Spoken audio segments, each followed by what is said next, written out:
Spinning out of the pages of the Spider-Verse, we have Spider-Punk issue number 1, live and in color and on the main stage courtesy of CODY ZIGLAR. So with that out of the way, let's rock, shall we? So then, as we join the comic, we are once again in the punk rock-inspired Earth, home to HOBIE BROWN, the anarchic Spider-Punk. You'll remember that Spider-Punk did his own part in the battle against the Inheritors, and in his own Earth, he was quite famous for being the one who smacked President Osborn in the face with a guitar. In fact, HOBIE self-describes himself as a street-walking cheetah with a heart full of napalm, and I mean seriously, when the first line of dialogue in your comic is a reference to Iggy and the Stooges, I know I'm gonna be in for a good time. Currently though, the peace on the streets is being shattered by Kraven and the Hunters, a group of Nazi punks sporting high-tech sci-fi weapons. Spider-Punk, aided by his bandmate Captain Anarchy, not only want to kick these guys out of their neighborhood, they want to kick out the jams too. And hey, speaking of Captain Anarchy, we had actually seen him in another Spider-Verse tie-in, but here we actually get his name and discover that he's a member of the Cowlitz Nation, which is actually super clever that this universe's Captain America is actually a First Nation whose tribe actually is one of the largest in all of southern Washington. Despite the bad guys being much more heavily armed than our heroes, together Spider-Punk and Captain Anarchy are able to make like the dead Kennedys before them and get these Nazi punks to fuck off. Though as Captain Anarchy mentions, he feels like he did all the real heavy lifting in the fight and HOBIE just hit people with his guitar, and admittedly HOBIE himself in his internal monologue wonders about the actual real amount of time he's put in doing the whole superhero thing versus some of the other spider people in the Spider-Verse. Now, Kraven and the Hunters usually don't ever punch above their weight like this, meaning wherever they got these brand new weapons, surely it's connected to something much bigger and much worse. It's for all these reasons and more, HOBIE and Carl decide to hit up Ree. Yes, that's right, this universe's version of Riri Williams, who also just so happens to be their resident tech expert. Currently, Ree is at the Spider Base, which is just a nice way to refer to the local community center that also doubles as the good guys' base of operations.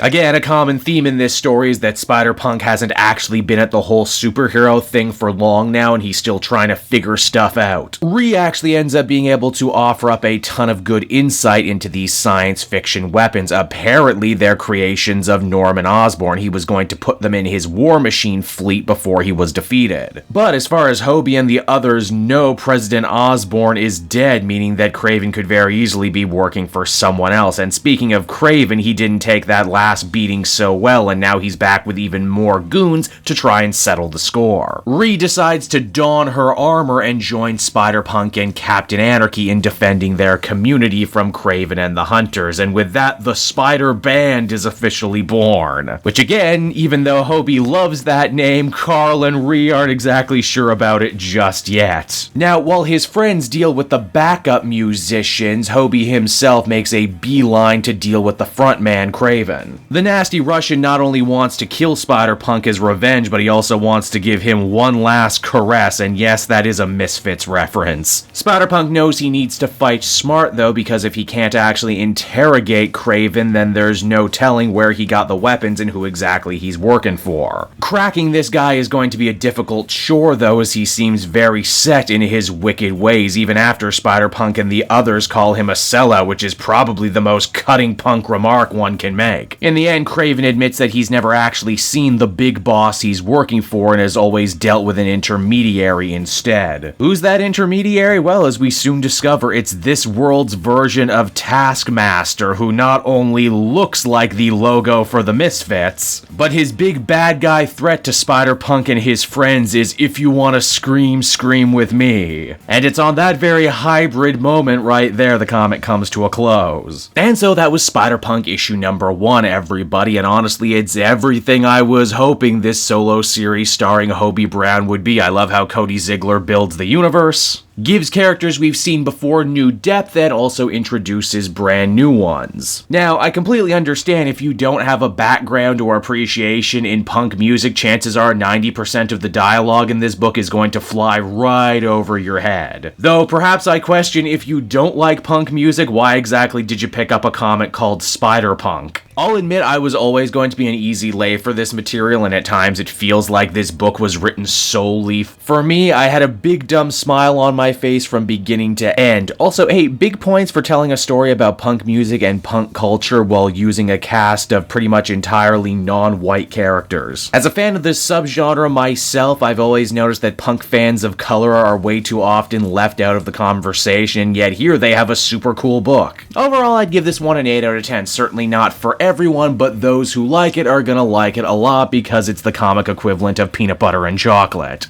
Hey there everyone, Kate Joel again, and I just want to thank you so much for watching to the end of the video. It means a lot to me. And hey, if you enjoyed the book I covered in this issue and want some comics of your own, might I recommend Book Depository? It's my #1 place for shopping for comic book trades. You get a great price, and if you use my link down in the description, you'll actually be helping me out at the same time. You get something, I get something, everybody wins, right? So until next time everyone, I've been Joel, and I will see you in the next video. Bye-bye.